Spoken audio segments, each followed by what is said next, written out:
All right, Hanrahans, welcome. It's Wednesday night. How about an even bigger hand for our guest, Mickey Morgan? There we go. Hello, everybody. All right, we'll go over the ground rules. Make sure everybody knows that the Santa Kringle is monitoring the whole situation. So, Watching all, you're not once but twice. all right, so Santa, you got this, right? Sam's been known to bounce a few bubbles here and there. Santa, you're in Delco, so you're on your own. All right, so a couple things. I'm going to try to hold this voice together for an hour. I'm not quite sure I can do it, but anyway, raffles. Tonight, all the money goes back to Humane Pennsylvania, along with autographed bobbleheads of our guest, Mickey Morandini, that were given out this year at the Reading game. Those can be purchased for $25 each, and all of that money goes back to Humane Pennsylvania. So Lauren's not here. She's working the Tinseltown hut tonight, but she thanks you. And our closest, no longer intern. That's what I was told. No longer intern. Emily is here tonight. So big hand for Emily. There you go. Don't fail me. Don't fail me. No pressure. Who said that? The March 16th girl. John, what do you got? Well, we're here before Christmas, and I think John Middleton gave us a little bit of Christmas presents beforehand here, setting this team up here for a nice run here. What do you think? Oh, no question. Turner was the guy I wanted. They got him early. It's crazy about that for the contracts now. But people want to win now. They're not worried about, 2035. They want to win right now. So I thought it was a good signing. He checks a lot of things off the box. The speed, the leadoff guy, the shortstop, good defense, good team player, those types of things. So great signing there. We got another starting pitcher, which we obviously needed. And Walker's got some good stuff. He'll fit right in. We got a bullpen piece. I'm sure we're going to get another bullpen piece or two to finish that off. So yeah, it's been a good off season for us. And the big key now is can we stay healthy, get Harper back, stay healthy, and make another run. Absolutely. Yeah. You mentioned it there in your little segment there. Leadoff hitter then, Turner? Well, I would, but Rob's done some crazy things with that lineup. So I did see a lineup where Schwarber still led off and Turner hit second. So today's game, it really doesn't matter anymore.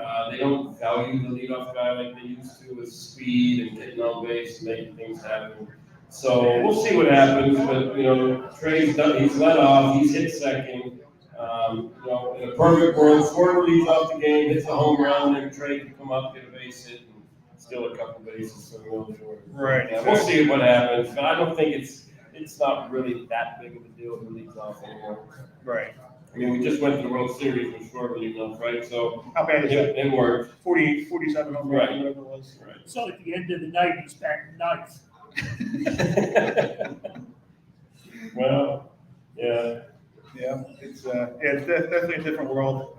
Do you think now with the elimination of the shifts that more stolen bases may come into play, and like you said, the speed as well? Well, I do think stolen bases are starting to come back a little bit. I mean, the Phillies had a real good year in stolen bases last year. The percentage was off the charts.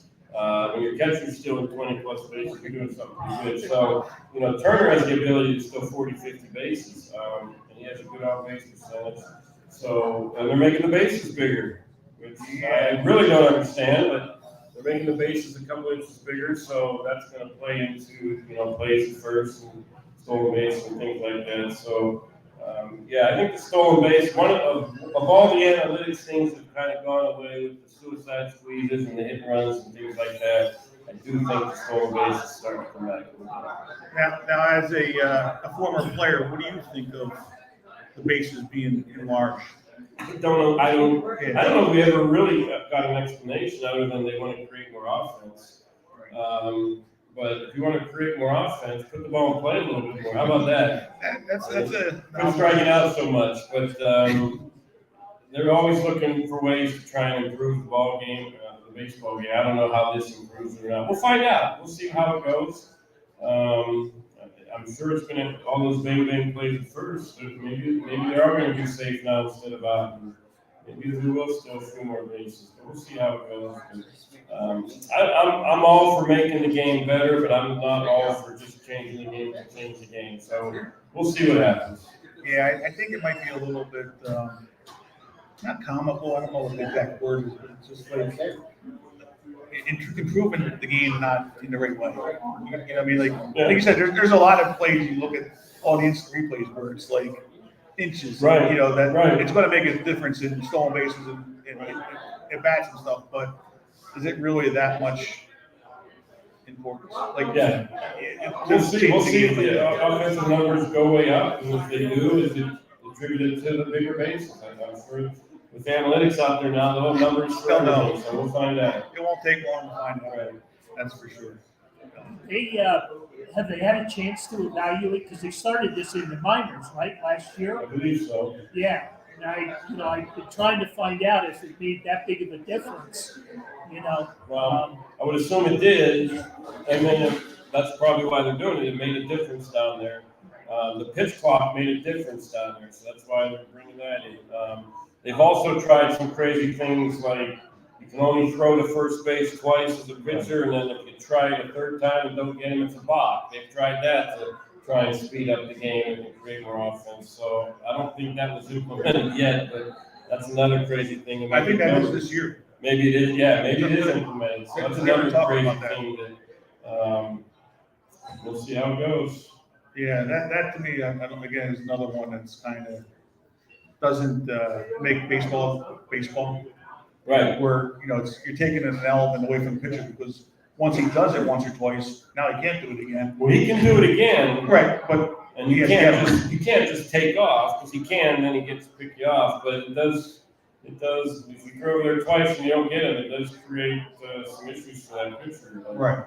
No question about that. Yeah. So let me get this question off my chest, because I always admired you as a player and a little bit of coaching here and there. How much do you miss the game? On the field? Yes. Oh, I miss it tremendously. I never got to play at CBP. That was one thing I wanted to do. I actually had rotator cuff issues in 01, which kind of hindered, ended up retiring because of it.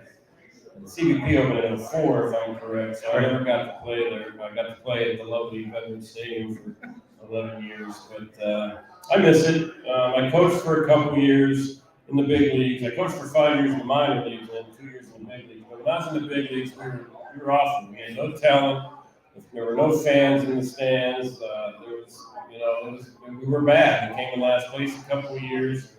Our payroll was one of the lowest in baseball, so it just wasn't a lot of fun. And then Gabe came in and wanted his own staff, which I understand. That's what coaches do. The managers want their own staff. So, me, Larry Boa, Juan Sama, that crew all got fired. And all of a sudden, the next year, they started spending money and bringing Harper, and things started looking better. So I would love to be a coach. Today's team, no question about it. It's a fun team. They get along. It's an exciting team, and I think I would really enjoy it. But they're not real big on old school people right now. They like the new school analytics people. So, right, exactly. We'll see. How much of that old school, how you guys always hung out at the ballpark after the games, how much of that is missing out of the game today? When you see it in the playoffs, the guys are, when they celebrate, winning the series and stuff that they're celebrating, but how much of that team camaraderie is missing in the game today, where it's almost individualized? Yeah, I think it's missing. And well, I'll go is to say, we used to play the game, come up in the locker room, go in the training room, have some beverages, and ice up and talk about that game and the game that's coming up and all kind of different baseball things, good and bad. You don't have alcohol in the clubhouses anymore. Oh, okay. So that does create a different atmosphere. You Okay. can go into the training room and have a beer and your dinner and things like that and hang around. So I don't think they do that much anymore. But with this group this year, and obviously, they always say they have good chemistry, right? Well, you never see a losing team that's 30 and 80 go, oh, we got great chemistry though, right? It's always the winning team. But of course you have great chemistry. You're winning, you're playing good baseball, that's what creates good chemistry. So, but this team really did seem to get along really well and pull for each other, and it was a fun team to watch. Yeah, I do think that was a big thing that you saw throughout the whole year. The rookies came up, and Matt Vierlings and Stotts, they all came up, and they stepped right in and were welcome. I think a lot of that was the leadership of the team that you have, and people kind of knocked Harper for that. Before him coming here, and I think he's a big part of it. I think Reese is another big part of that. I think so. And Rob Thompson was a big part of it. Right. I mean, when Joe was here, he kind of sporadically played the young kids. If they weren't hitting well, he'd sit them. Rob stuck with them. He stuck with Vernon, he stuck with Stott, he stuck with those young guys. And eventually they ended up being a huge part of this team and getting some big hits and some big wins. So Rob did a great job with those young guys. Yeah, I think Schwarber was another big factor of that as well. I've heard great things about Schwartz in the clubhouse.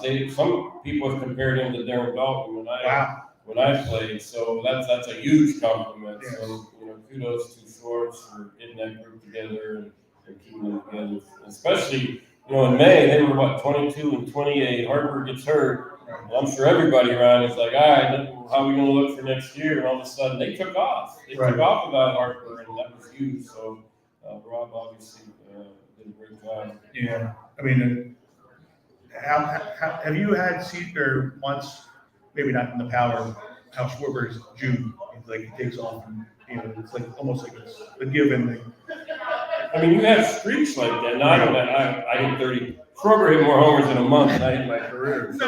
No, what I'm saying, but you got knocked. Go through streaks. Oh, no question. You go through streaks where you can't make it out. Right. You're 2 for 4, 3 for 4 for a couple of weeks, and you're not thinking about things. You're just going out there having fun, and all of a sudden you take an 0 for 4, and the next thing you know, you're 1 for 20, and everything's going wrong. So that's baseball. Right. We see it a lot with Reese. Yeah. Reese can carry it for 2 weeks, where he hits 10 home runs in a 2-week span, and then he doesn't get a hit for 3 weeks. So it happens, and Harper's actually fairly streaky too. He can carry a team for a month and then go cold too. So, but I think the addition of Turner, he's pretty consistent. He gets on base and makes things happen. That's going to be a huge part of that offense. Do you think that's part of baseball nowadays too, where we're just swinging fences and strikeouts, and you don't really care as much that you find a lot of that streakiness? Because we had that with JT as well.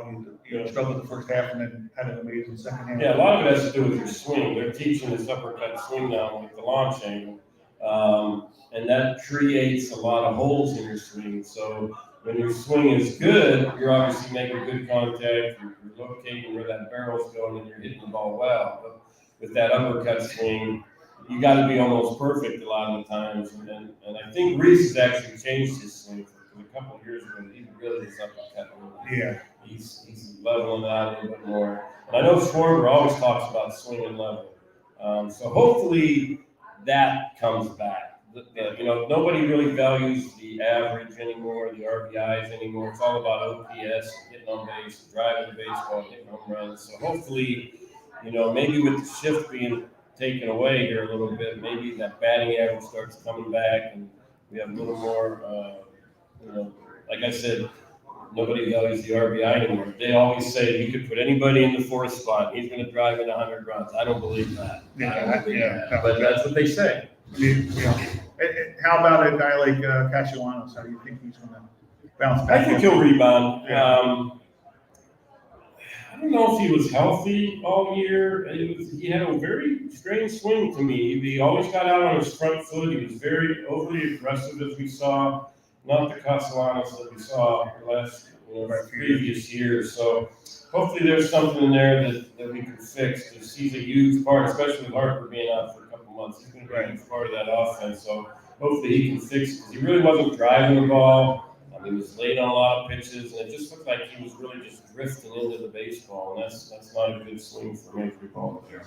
No, do you think that has anything to do with the oblique that he had earlier? It's possible. Like the, the oblique, and then he had an injury late in the year. Is that when he came back from the oblique? I think late yeah, in the year? yeah. So that probably has something to do with it. He started off really hot for us. I think the first 3 weeks he had a couple homers and Right. well, I don't know what happened, but maybe the pressure of playing in Philadelphia. A lot of people can't play here. Yeah. There's a lot of pressure, and the fans, they can get on you if you're not playing well, especially if you're being paid a lot of money. So maybe the pressure of playing here in Philadelphia got to him as well. I don't know. Yeah. He's only got 4 more years here, so There you go. he'll be all right. He'll figure it out. But also, do you think part of it was when Harper went down, that he had to play the field more often? It's possible. I mean, he used to be Asian, but last year, he was with the Reds 2 years ago, right? Did we have the DH yet? No, we had the no. DH yet, so he still played the field a lot. So I don't really, that really shouldn't affect you as a ball player. No, it shouldn't. But imagine how you were saying, you go back out to the field and people are going you, Right. Type of thing. Where Right. If you're Right. 1-4 during regular season, you're back in the dugout. Right. DH. Yeah, it's possible. It could have affected him, especially maybe when Harper got hurt, he felt like he had to do more and start putting a lot of pressure on himself as well, and things just didn't turn out very well. But at the time, I thought it was a really good signing. He fit right in the middle of that order, and hopefully when Harper comes back, he's probably going to have to DH for at least a couple of months till he gets that arm strength back. So I would imagine Castellanos going to be out in right field quite often. Yeah, I would think so as well. I think we got a few baseball people in the house. What do you, Phillies baseball? Questions, comments? Anybody want to grab a mic? Take a question? I know Jason's got a question. Big Jason. All the way in the back there. Wait, And I gotta stop it like right now, because this is baseball. We're not talking football. Speaking of football, I got hurt on my fantasy football team. I needed to play this week really bad. I know. Okay, Mickey, all the years playing baseball. This year, you're sitting in the stands, the Pirates game. Oh, What yeah. happened when O'Neal back came flying at you? Well, first off, he lets go of the bat, and I really thought it was going to hit the netting, because that netting's pretty high. And then I realized it went over the netting and was coming right for me, and I started to run.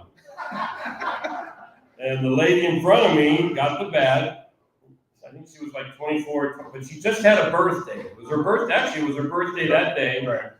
So she's got the bat, and they're all happy. And then about 2 innings later, a Pirates representative comes into the stands and says, "We need that bat back."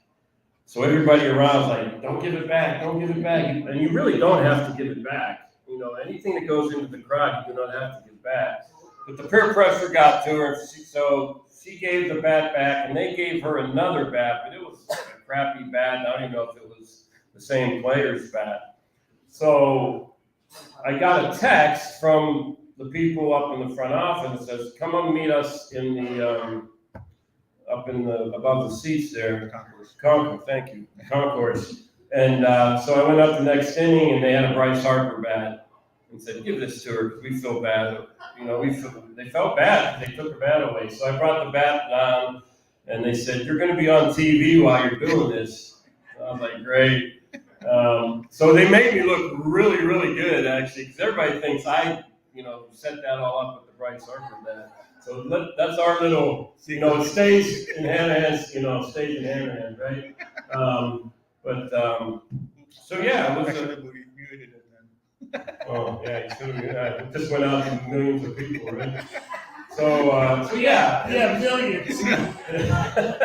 Yep, millions. So I gave her the bat, and she almost started crying. She was so happy about it. I told her, I said, "If you don't want the Harper bat, I'll keep it." to see us now off TV. I'll get you the O'Neill bat again. Yeah. So, but yeah, and then the next day, I wake up the next morning and it's on ESPN. They showed it on ESPN, so it went pretty national. But the Phillies do a really good job. They love their fans. They take care of their fans. We just had our season of giving where we went, we visited hospitals and donated toys and toy drives and all kind of different things. There was a 4-year-old boy in Jersey that found out he had a brain tumor, and we went and set up a parade for him with fire trucks and police cars, and he was getting ready to go in to get some stem cell treatment. So Phillies do a great job out in the community, and I'm fortunate enough to be a part of that. That's a great thing. Great thing. Thanks, Jason. Thanks for omitting the cowboy chatter. Are you a Cowboys fan? He is.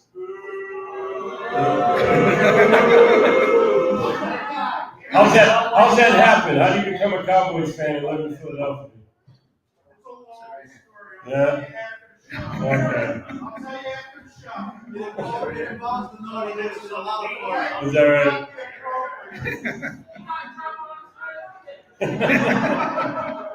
A couple of times, right? Yeah.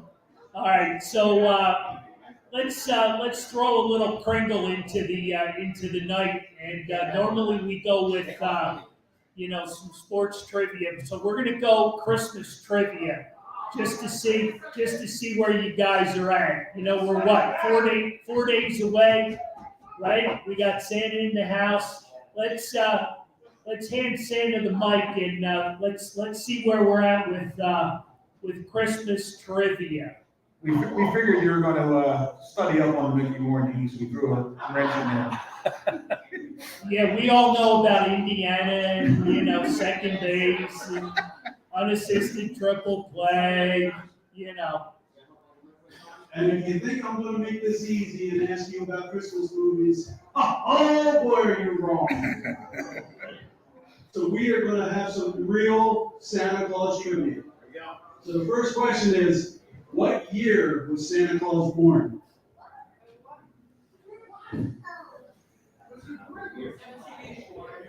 Look at those looks. And I hear the Crickets.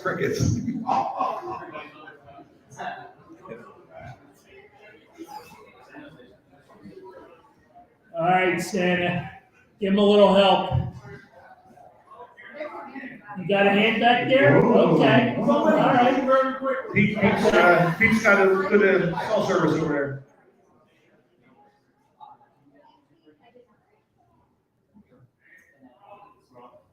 You said 1883? You're way off. That's a bit age. Go ahead. No, boy, we are off. How about you, Carl? You guys are getting warmer. Well, if we were at the North Pole, you'd be getting warmer. See what you did there, Santa. What's that? Oh, there we go. There we go. Not yet. You're close. Zeroing in.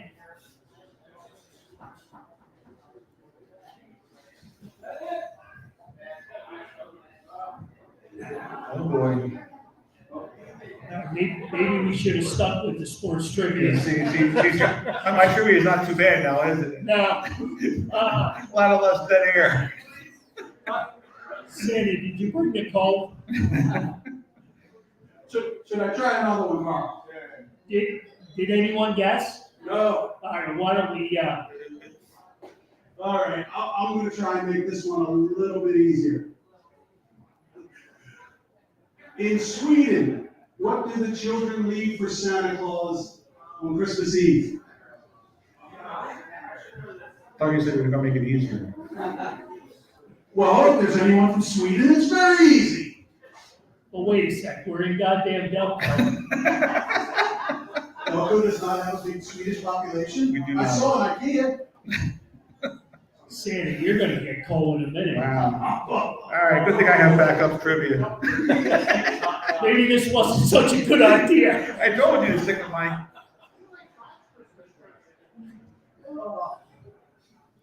Okay, I can give them the movie ones if you.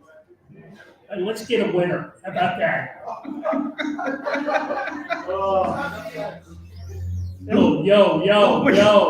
What reindeer had the red nose? Okay, this one you can get by order of elimination. Out of Santa's 8 original reindeer, how many are female?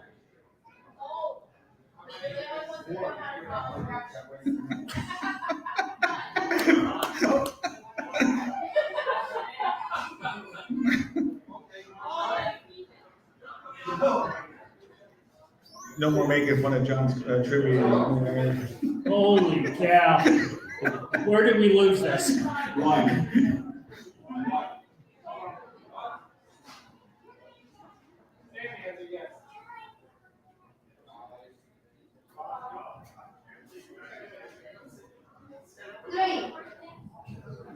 Three is incorrect as well. We have a couple numbers. Yeah, so I think it only goes to 8. All right, let's take one of John's trivia questions. All righty, thank you. All right, so what year did Mickey Morandini get inducted into the Cape Cod Hall of Fame? Cape Cod Hall of Fame. I didn't know that. Well, see, they studied the Wikipedia. They know where Is that what they do? Yeah, You have the answer? I do. I was asking. No, I don't know. I remember it. My boys were young. It's gotta be, early I was 2000s. just gonna say early 2000, I'll go 2001, A little bit higher. 3, A little higher. 5. There you go. 2005? 2005. Yeah. The trivia's I not actually had the stolen base record. I think I still have it up there. I stole 43 bases the summer I went up there. I got a great story for that. So I went to Cape Cod League in summer of 87, 86, 87. Oh, it was 87, I think it was. And Robin Ventura was up there playing. Okay. Right, so he had just had that 45 hit streak. He was the number one, high draft pick. So we go to the last game, and I'm beating him by percentage points for batting average for the summer. He played a day game, and I played a night game. He went 2 for 4. So I had to go 3 for 4 to beat him, and I did. I went 3 for 4 and beat him by percentage points. So I got the stolen base record and beat out Robin Ventura for best batting average. So that was pretty cool. That's probably what got me into the Hall of Fame. Right? There you go. There you go. So how much fun did you have up there? Oh, that was fun. Yeah. That was a blast. You go up there, you stay with the family, they get you a job. So I was painting houses, believe it or not, in the morning, and then we go play games, late afternoon and night. It was a blast. I had a great time. Yeah. Anything like the movie Summer Catch? No, not really. No. I didn't catch anything that's in there. No, they had the star of the movie. I don't know if you saw it. It was a Phillies player that Oh, that's right. went to Piedmont, went up to the Buck Dogs. That was Freddie. What's his name? It was, I'm not sure the actor's name, but it was funny because I think you were in the lineup when he came up to the Phillies at the end of the thing. It was you and Bobby Ray. Oh, okay. Still at the vet when That's right. he came up. Yeah. So it was funny. It was Freddie Prinze Jr. Yeah. Is that who it is? Yeah. All right, we already hit the 7 o'clock hour. Let's go over the rules for the raffle prizes. You get 2 free tickets to everybody that comes here, and then you can buy extras for $1 a piece. We'll draw all the winners around the 8 o'clock hour. All the money tonight goes back to Humane Pennsylvania, Berks in Lancaster County. We've also got some Mickey Morandini bobbleheads that have been graciously autographed by our guests. So you can purchase those for $25. How many do we have left? 6 are left. I want to get rid of all of them because we want to make a nice donation tonight.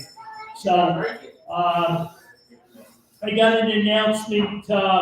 I know we're a few months out, but a good friend of mine, Brian Friel, is in the house, and he lost his son. It's Tim Patrick Day on March the 4th here at Hanrahan's. So it's a big deal, right? It's 1 to 5, tons of raffles, tons of sports memorabilia, just an all around good time. If Brian can find his way up here, I'd like to get Brian to just talk about where the money goes and how much that he's already donated to this great cause in his son's memory. Brian Friel, by the way, is a Southwest Philly guy. So let's give it up for Brian. Brian, the mic's right there. Thank you, Paul. Absolutely. Fellow Southwest Philly guy. 10-4. The benefit is for a place called St. Francis Inn Ministries, which is in Kensington. And they feed the hungry, they get close to the hungry, homeless, and people that have houses. There's people that have to decide whether they're going to eat or have eat as a constant thing. So since my son passed away, we've raised over $30,000 for him. Very cool. And we're very thankful for it. And hopefully we'll have a great time. There'll be things on Facebook, and I'll have signs up here in Hanrahan, who has also been very nice to me with this. Probably within the next week or so. But it's on March 4th, and right before all the Irish stuff happens. So it'll be a good time.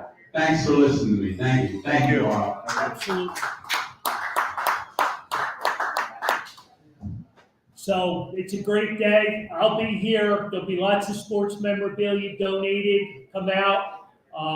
Like Brian said, the beer is cold, the wings are good, but the Delco friendship's even better. So come out and support a great cause. While we're making announcements, we got a good one, January 18th. We got, speaking of home runs, we got Matt Stairs coming in.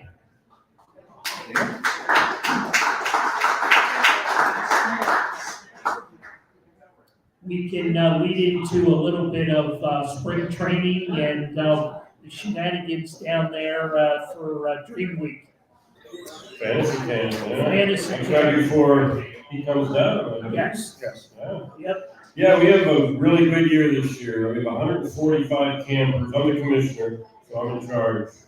But it's really one of the biggest crowds we've had down here. We had to add 2 teams. We normally have 10 teams. We've done it 12 teams. Wow. And we're bringing in Chase Utley this year. So Chase is coming in.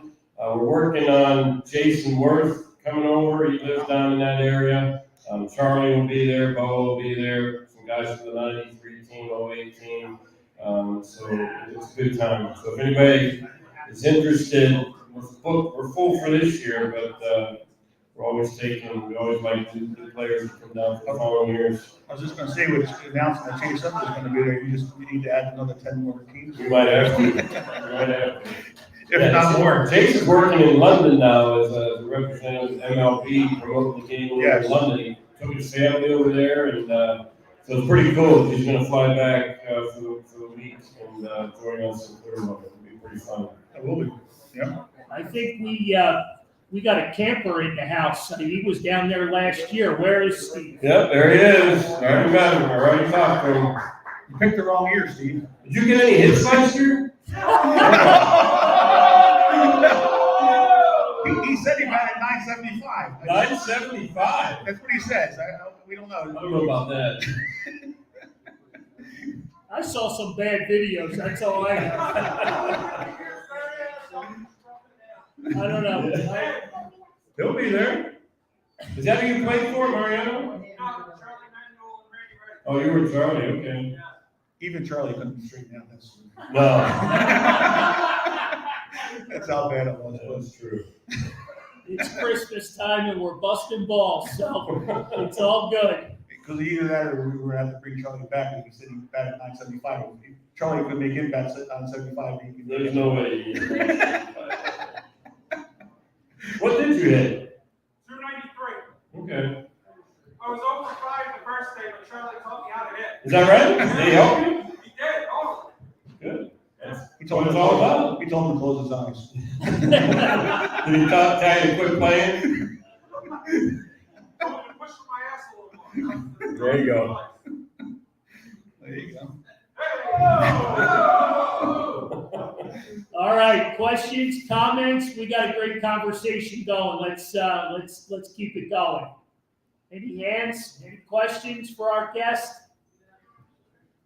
Don't be shy. We got a question. Oh, we got a couple. Hey, Mickey, you talked a little bit earlier, you mentioned, like, baseball today not being receptive to the old school mentality and whatnot. What are your thoughts, pros and cons of analytics? I guess most recently for us as Phillies fans, Game 6 of the World Series, Wheeler appeared to be pitching very well and abruptly taken out of the game. Right. Yeah, I mean, baseball has kind of taken the toughness out of the player. And I don't blame the players for it, but you've taken away the collisions at home plate. You've taken out a guy at second base. You've taken away arguing with the umpire. You never see the manager come out anymore because of replay. I mean, those were all old school type of things, the hit and run, the suicide squeeze, and baseball's kind of taken all those things away. It's not I don't think it's today's players' fault. It's just the way the game is materialized. But I think analytics has its place in the game. I really do. I'm not a big analytics guy, but there is a lot of stuff out there that's very helpful to a team. I just think at times it's too much. A lot of these players get so much information that it's confusing to them. And so if you can just take bits and pieces of it and use it towards how you're going to approach a pitcher or how you're going to pitch a bat or those types of things, it's very good. We've seen analytics have been very successful with the shift, right?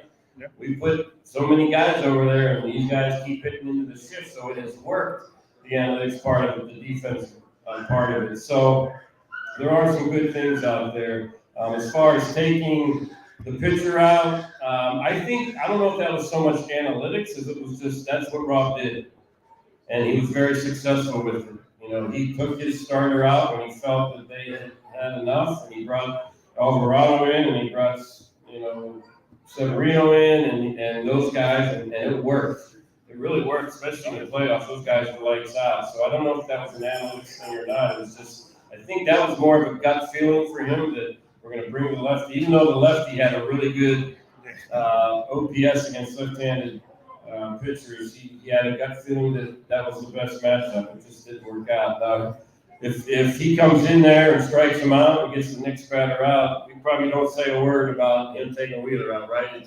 It didn't work out, and it was unfortunate. But I don't know if we can get on Rob Thompson for the way he managed, because I think he did a hell of a job. The way he used the bullpen, he kept the same lineup throughout. He was pretty consistent with the lineup and the way he went about things. So just that particular last game, it didn't work out. Yeah, I mean, he could have left Wheeler in there, and Wheeler could have given up. Yeah, and if Wheeler gives up a home run there, who knows? People have been saying, how do you not bring Alvarado in to face the left-hander there? So, You can't win. yeah, you're in a no-win situation. That's right. Yeah, it's tough, and we got a little bit scared here, I guess, in Philadelphia when Capital came here with the analytics. Right. We went from no analytics Right. to It was all scary. in. It was too much. Yeah. It was too much. Yeah, and I think that was part of the problem with Reese, like you were saying, this swing changed a lot. Like it changed him all around completely, and tried to make him into a player he wasn't. Same thing with Scott Kingery, unfortunately. Yeah, they ruined Scott. They Yeah. really did ruin Scott. And they're ruining a lot of young kids' swings today. There's a lot of guys out there teaching this uppercut swing to young players. And I'm all right with an uppercut swing if you're someone that can pop 40 to 50 home. That's fine, because we don't want you hitting ground balls. Right. But for guys like Kingery and Cesar Hernandez and me and those types of players, if I hit the ball in the air, it's getting caught. So my game is hitting line drives and ground balls and using my speed. And Scott Kingery was that type of player. He hit a few home runs in the big leagues, and all of a sudden now he wants to become a power hitter. They completely ruined his swing. And I don't know if he'll ever get back to the big leagues. Yeah, it's a shame. Shame, because he could have had something there. I think Emily has another question. Hey, Nick, first of all, I just want to personally say thank you. I was 10 years old in 1993. I was a second baseman when I was athletic enough to play baseball. So you and that team jump-started my Philadelphia sports fandom. And I'll forever be grateful for Thank you, I appreciate that. Yeah, that was a fun team to watch. It was an awesome team to watch. So my question, I think, is a gimme, but in all the professional sports, is there any better uniform than the Kings Power Blues? No, no question. When I go out and about and do my ambassador stuff, I have the white, red pinstripe shirt, and I have requested a powder blue jersey, and they have said I am going to get one because that is my favorite jersey of all time. So yeah, I completely agree with you. I wish they would wear that uniform a lot more. Yep, I love that uniform. When I first came up, we had the maroon stuff. Wasn't very attractive, and I think it was '92 we went to the red. So that was a little bit better. You might not like this then. We had a little bit of inside information that maybe the powder blues might be going away. Really? Yeah. Where'd you get that inside information from? From one pitcher. Why are they going away? Number 45. Why was he wearing powder blue when he gave up the home run? No, I think a lot of the players don't like the powder blues, they said. Really? He was complaining about, I guess, the texture. And Yeah, it's too heavy. Different type of material. Yeah. Material wise, Yeah. they didn't like the. No, there are uniforms that are very uncomfortable. That's for sure. But they can't fix that. And make I it know, right? I mean, because it is the most beautiful, It is. uniform when they wear it. It's like you said, It is. But yeah, I was a little surprised when we heard that. Almost as good as the Eagles in black. Yeah. Staring right at him. What are they wearing this week? Black. Are they wearing black? Yes. All right. Yep. Coming home with the NFC Championship on Sunday. So let's go back to fantasy football. So if I picked up Minshew, because then nobody else is good on the waiver. I'm not picking up Donald or any of those guys. Minshew can get me a couple touchdowns, right? Especially against the Cowboys. Especially with the receivers and Goddard's back, right? I'm just looking for about 20 points. Anybody play fantasy football? Yes. We're gonna. So you know what I'm talking about, right? Can he get me 20 points? Absolutely. A couple touchdowns, 200 yards, that's all I need, right? Yeah, I'm in the semifinals in 2 leagues, and he's my QB. Yeah, he's really carried me. Him and Justin Jefferson have carried me all year, so. 2 good picks. Yeah, he did all right. Yeah. We'll have to get you next year. I think I'm more knowledgeable in fantasy football than I probably am in baseball. Wait, I'm trying to get you back in the game. Yeah, Stop. We'll get you into our fantasy football league next year. All right, absolutely. Yeah. You might not want that. No, that's I'm pretty good. That's all right. So How many teams are there? 10? no. What we do is we do the host against the viewers. So we have like Oh, okay. there's like 63 people that play our game. So Is that a weekly thing? it's a weekly thing. So So I just pick a week. every week you pick a new team. All right. We get Certain number of. you get 14 Value. players. Yeah, and we just do a regular Yahoo score. So we have fun with it. We as hosts we started off the season we were 1-6. So you guys are doing well, huh? Yeah. Does that include you? Yeah. Well, he had our Whoa, one win. whoa. Carl at that point, Carl had the one win. So, but now. So you're 0-6? Well, no. Now we are. Now we're at week 15. We were 8-7. All right, so you got. So we pulled got right a back. roll there, huh? We went on the roll. We Yeah. started kicking some butt, Good. taking names, and so we figured it all out. Okay. Yeah, we had fun with it. So, we'll definitely have you come in. Cool. So, All right, let's get back to some baseball trivia. So since the Christmas trivia failed, all right. sorry, Santa. Did we ever get the answers? No. Oh, we didn't get the answers. All right, well, all It right. was, it was 270 AD, right? 270, correct? There you go. Somebody did guess 280. 280. They were off. Okay. And what were the answer to the others? So- Sweden.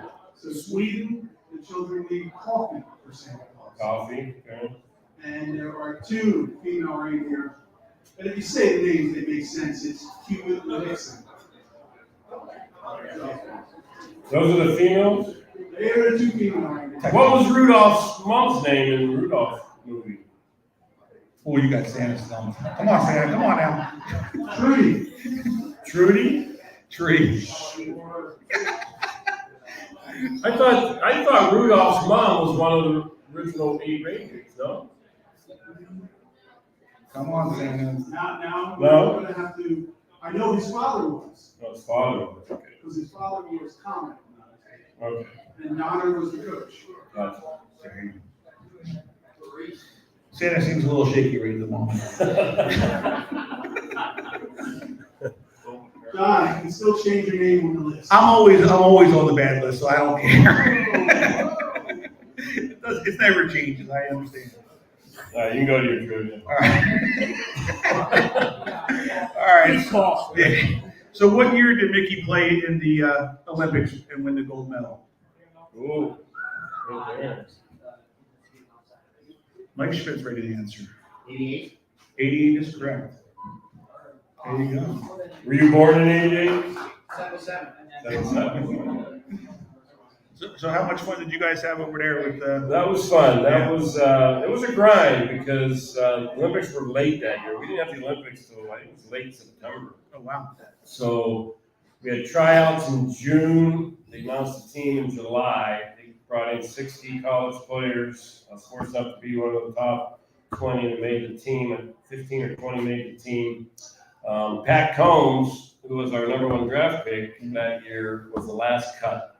So that kind of stuff. But so yeah, we traveled all across the United States playing in minor league ballparks, and then we flew to Italy for a couple of weeks, played there.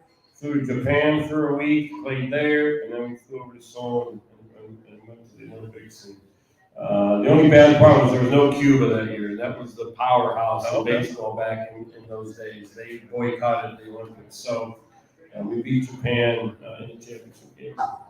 Very cool. Very cool. And another one? I do. Which of the teams in Major League Baseball did Mickey finish his career with?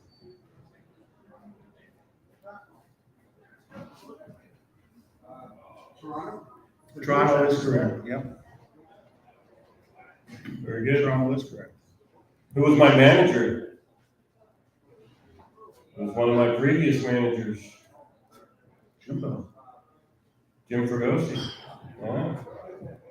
He's the reason why they got you up there. Probably. Yeah. Yeah, probably. Yep. Yeah. And who do we get in return for Mickey from Toronto?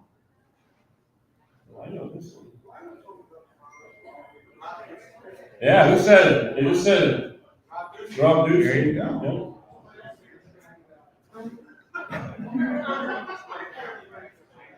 Here we go. Yeah. Who did the Phillies get when I got traded to the Cubs? Yeah, go ahead. Yep, Doug Williams. Yeah. Uh-oh. So we gotta turn the volume down on the phone. What Phillies led the 90s decade in hits?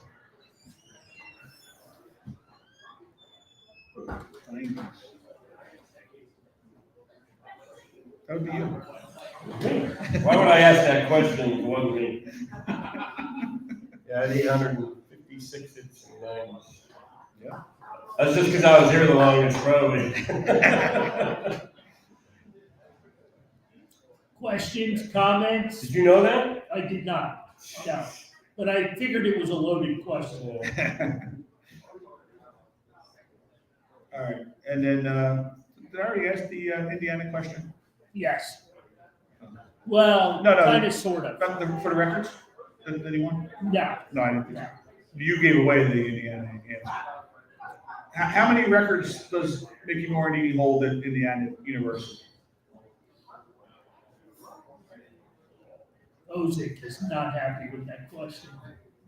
Because he knew Indiana, and that's what he was hoping for, to get Yeah. to get the prize. Yep. Uh-oh. 2's incorrect. 3's incorrect. You didn't close. They're guessing now. 4 is correct. There you go, right up front here, Alan. The white sweatshirt. 4 is correct. Did you know that, or that was a guess, right? At least you're honest. gotta figure it out. Yeah, what was the number after 3, right? Yeah. I wasn't with it. Yeah. Don't think that that was a home run, because they couldn't figure out which one of the 8 reindeer, so. Did you just get here? He had the 4 records were for runs scored, doubles, triples, and stolen bases. Are you posing with, are you doing photo ops, sir? Yes, sir. Have we gotten any photo ops posted on our page? Not yet, but there's been a few taken today. Yes. All right, I got a good one.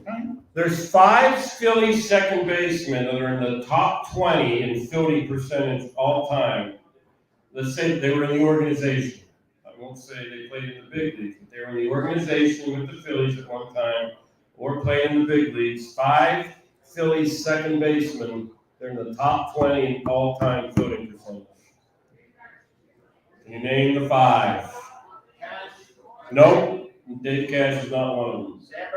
Sandberg is one of them. I'm one. That's 2. Joe Morgan. Joe Morgan is not. Who did you say? Chase? No. Oh, come on. Come on now. Manny Trio. No. Really? I don't think so. You Google it. No, not Sammy. Tommy Hurd's number one of them. That's 3. One of them is the all-time leading second baseman in Philly. Tony Taylor. No.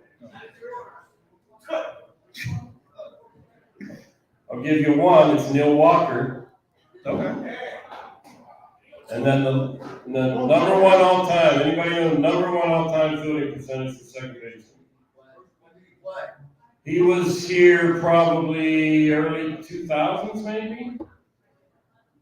Placido Polanco. Good job, big O. Maybe, I don't think Manny's in the top 20. I could be wrong. We have to Google that. Those 5 are in the top 20. Okay. So, what is, And before you go ahead, Placido is actually the number one third baseman too. So he's fielding percentage at third, and that's pretty cool, actually. Yeah. that's good trivia. So, are you able to share with us what Mickey Morandini's doing for the holidays? If you really want to know, yeah. Do you really want to know? Absolutely. In about 30 minutes, I'm driving to Nashville. I have our best friends live in Nashville, and my 2 boys live in Indianapolis, so we're meeting in Nashville. Are you coming up with a Christmas song, the record as well? No. Okay. So I'm going to drive as far as like probably 4 or 5 hours tonight and finish it off tomorrow before all this nasty weather gets here, and have Christmas in Nashville with me, my wife, my 3 boys, our friends, and my dog. There you go. There you go. Yeah. Nashville. Nice. Very good.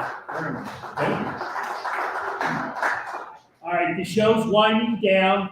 I know we got some questions, comments, something, anything for either Mickey or Santa. So I think we need to get Santa on his little hot seat, and he's not even paying attention. So.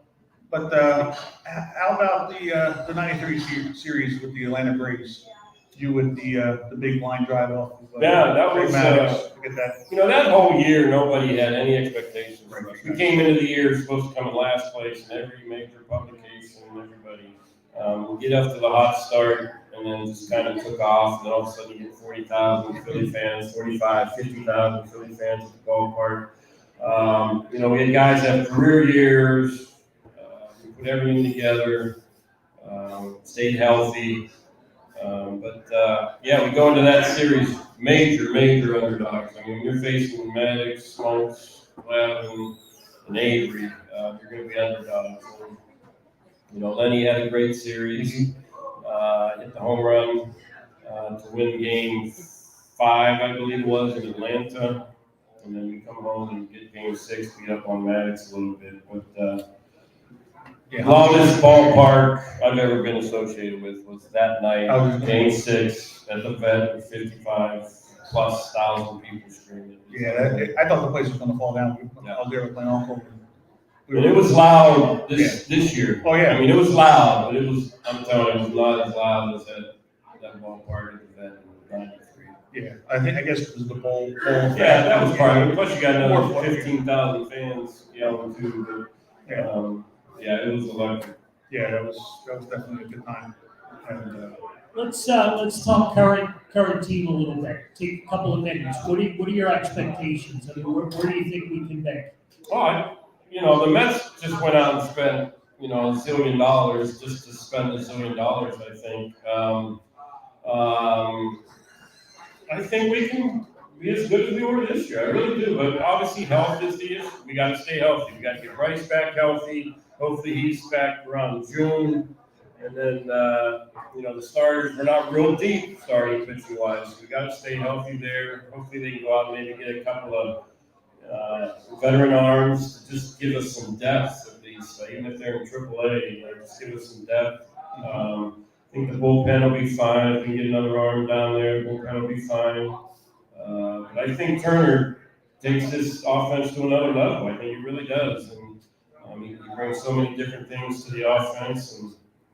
And they got a taste of it now, which is really good. And I think they're gonna be fired up to do it again for sure. A lot of teams after you win a title, you kind of, we won our title, but I think coming up a little short, I think they're going to be hungry. yeah. Oh, yeah. Like I said, they're all young. Yeah. This was they're all right in their prime, really. Not young, but they're right in their prime. And I think the crowds are going to be a lot bigger earlier, I think. This year the crowds kind of waited for us, and we got to the bad start, and the crowds weren't, we were getting 20,000 or whatever. But, once we started to take off, those crowds really started to get bigger, and we saw what they can do to a team in the playoffs. I mean, they can change the outcome of the game really fast. Yeah, absolutely. That's for sure. Definitely do that. And I think you'll see Stott take the next step as well. Yeah. Bo, hopefully, we get to see a little bit of more power out of him. He seemed to be getting a little bit more in that, aspect. Yeah, I love Bo's swing. He's very consistent with his swing. He's not afraid to hit the ball the other way. Same thing with Stott. He seems spread out with 2 strikes. He's not afraid to hit the ball the other way. Even Harper, I'm impressed with Harper. How he can hit with 2 strikes. He spreads out, and he still keeps his power when he does that. It's pretty impressive. So, yeah, I think health is a big thing. I think the health to our starting pitching staff. If one of Wheeler or Nola goes down, I think that could be big trouble for us. But hopefully those two can stay healthy. And they pitched a lot of innings this year, and we're on a short off season. Right. So they may take it easy on those 2 guys the first month or 2. Maybe going 80 pitches, 5 or 6 innings until they can catch their breath a little bit in the middle of the season. Is that why there was maybe some talks about a 6-man rotation as well? I would think so, just to give those 2 guys some extra time off. It was a lot of innings. It's more innings than those 2, I believe, that ever pitched in a season. And if you think about it, you play 30 spring training games, you play 162 regular season games. For the Phillies, they played, 20, probably close to 20 playoff games. You're talking 200+ games. And now they only had a couple months off, really. Right. So, they're going to need some time to get ready for next year. Exactly. But it's going to be fun. It is. It'll be exciting. And, it's a shame that Harper's going to miss the first part of the year because with the shift being gone. Right. He could be a batting title champion. No question. Type of thing. Because you see how many balls or base hits that he lost with the shift. Right. I think you can see, because Ryan Howard was that way. Right. When he first came up, and then the shift kind of really hurt him. Yeah, that's the only thing. I would have kept the shift, but I would have made the infielders stay on the dirt. On the dirt. Can't put an infielder out in the outfield. That's what I would have done. But we'll see how it goes. I mean, there should be more offense just based on no more shift, unless teams start bringing the left fielder over and play a little over in right field. They may do that. We've seen some crazy things with defenses, so that may be one of the things that happens. Yeah, we heard that a little bit with Milt And he was on the show last, maybe a fourth outfit might be an Yep. option, which is interesting to see here. It is. So that'll be interesting to see. Any last minute comments, questions before we close it out? Who's this young man right over here? Who's this young man over here? This guy? Yeah. I do not. I do, I know. Keep my buddy. I I thought need you to cut my hair. Huh?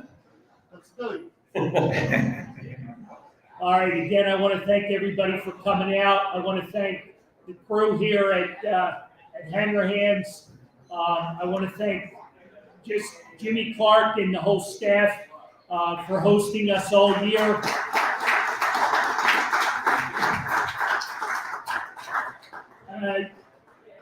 I want to be able to give all these raffle prizes away around 8 o'clock. Hopefully you guys dug deep into your pockets and, a couple dollars here, a couple dollars there, not going to hurt. Mickey, you going to stick around and sign some autographs? I can quickly, yes. All right. So Delco, we're going to limit it to one per, so we can move fast. So Mickey wants to get on the road and head to, where are we heading tonight? Seriously, you forgot already? Indianapolis. Nashville. Yeah, but we're going to Indy first. No, we're not. Oh, where are we We're going? going to Nashville. My boys are coming in for me. They're meeting us there. All right, I screwed that all up. I screwed that all up. Well, everybody have a super, super Merry Christmas. Let's support the local establishment throughout the holidays. Come out, the wings are great, the food is fantastic, so let's support this fine establishment. It's a great environment, and we will be back here January 18th with one max stairs. So let's give it up for Mickey. Thank you, Mick. Thanks, guys. Happy holidays. Happy holidays, everybody. And in the words of Jeff Garcia, Merry Christmas, Philadelphia, after the win of the Cowboys.